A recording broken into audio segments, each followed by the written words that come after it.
अब chapter number 4 के ऊपर हम आते हैं एंड यहाँ पे हम सेक्शन नंबर 54 से स्टार्ट करेंगे। सेक्शन नंबर 54 को स्टार्ट करने से पहले हमको ये चीज याद रखनी है कि सेक्शन नंबर 54 एंड 55 पुरानी एविडेंस एक्ट में सेक्शन नंबर 59 और 60 में गिवन थे।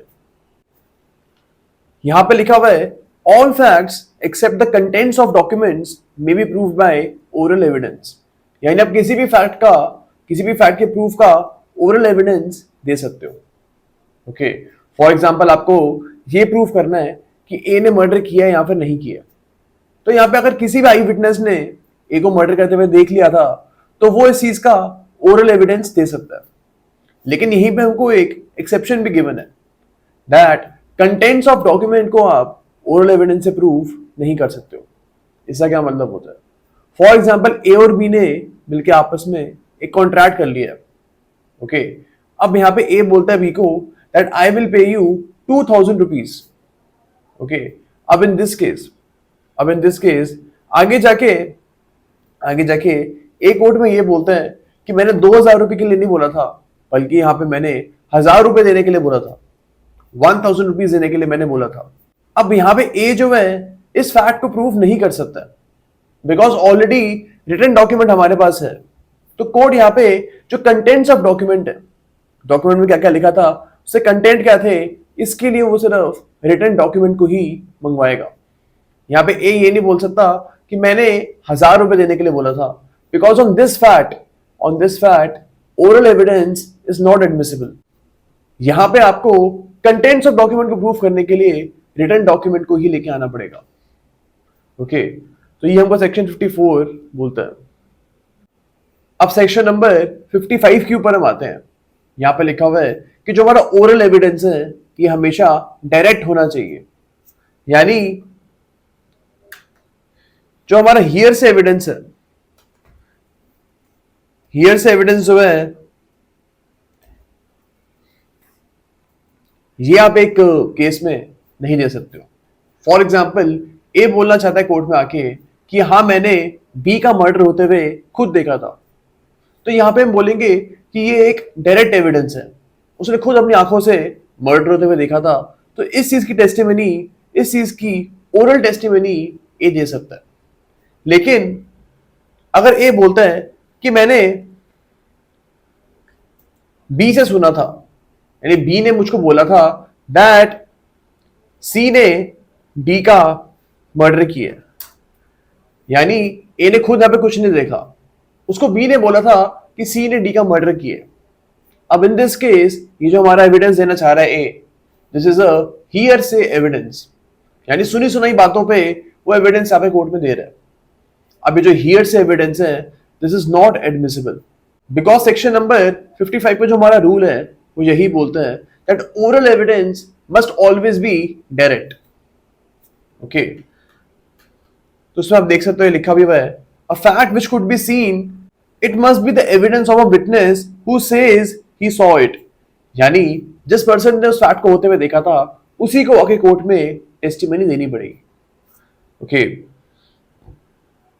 a fact which could be heard it must be the evidence of a witness who says he heard it, यानी अगर एक विटनेस बोलता है कि हाँ मैंने ये एक चीज सुनी थी, तो उसको खुद आके इसका एविडेंस देना पड़ेगा दैट हाँ मैंने अपने कानों से इस चीज को सुना था।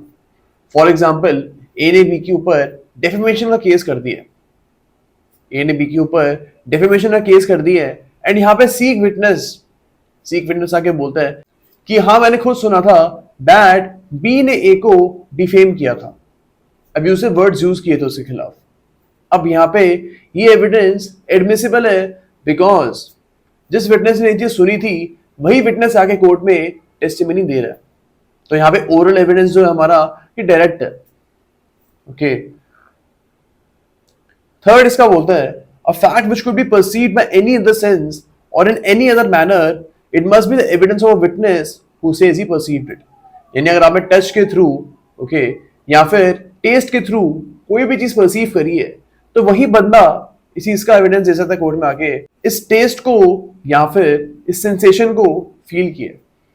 फॉर एग्जाम्पल ए बोलता है कोर्ट में आके दैट बी ने मेरे को हाथ से यहाँ पे मारा था। ओके, अब इन दिस केस ए ने खुद ये चीज फील करी है, ओके और यहाँ पे अगर ए कोर्ट में आके बोलता है that B has hit me, then in this case this is an oral evidence और ये डायरेक्ट है। और हमको पता है कि सेक्शन नंबर 55 हमारा बोलता है that oral evidence must always be direct, okay. अब इसके प्रोवाइजो के ऊपर हम आते हैं। इसमें लिखा हुआ है कि अगर आपको एक बुक को as a piece of evidence किसी भी केस में यूज करना है तो उसमें क्या रूल रहेगा, उसके बारे में प्रोवाइजो हमको बताता है। यहाँ पे लिखा हुआ है कि फॉर एग्जाम्पल एक बुक लिखी गई है हिस्टोरिकल फैक्ट्स के ऊपर, या फिर उस बुक में किसी कस्टम के बारे में बात करी गई है। अब इस कस्टम का जो क्वेश्चन है एक केस में सुना जा रहा है। अब इस केस में आपको ये बुक देनी है as a piece of evidence कि इस बुक में इस कस्टम के बारे में सब कुछ लिखा हुआ था। अब इन दिस केस प्रोवाइजो हमारा बोलता है कि अगर इस बुक के जो ऑथर हैं इनकी डेथ हो जाती है, या फिर ये मिल नहीं पा रहे हैं, या फिर ये एविडेंस देने के केपेबल नहीं है, क्या मतलब बहुत ज्यादा बीमार हो, ये एविडेंस आके कोर्ट में नहीं दे सकते, या फिर अगर इनको हम कोर्ट में बुलाएंगे तो इसमें बहुत ज्यादा टाइम वेस्ट हो जाएगा। ये ऑथर तो इंडिया के बाहर रहते हैं फॉर एग्जाम्पल, और इनको इंडिया में हम बुलाएंगे तो इसमें बहुत ज्यादा टाइम वेस्ट हो जाएगा। या फिर कोर्ट को लगता है कि इन ऑथर को कोर्ट में बुलाना अनरीजनेबल है। इन सारे सर्कमस्टांस में आपको जो ऑथर है इनको कोर्ट में बुलाने की जरूरत नहीं है। डायरेक्टली आप यहाँ पे जो बुक है उसको as a piece of evidence use कर सकते हो, ओके तो ये चीज यहाँ पे लिखी हुई है।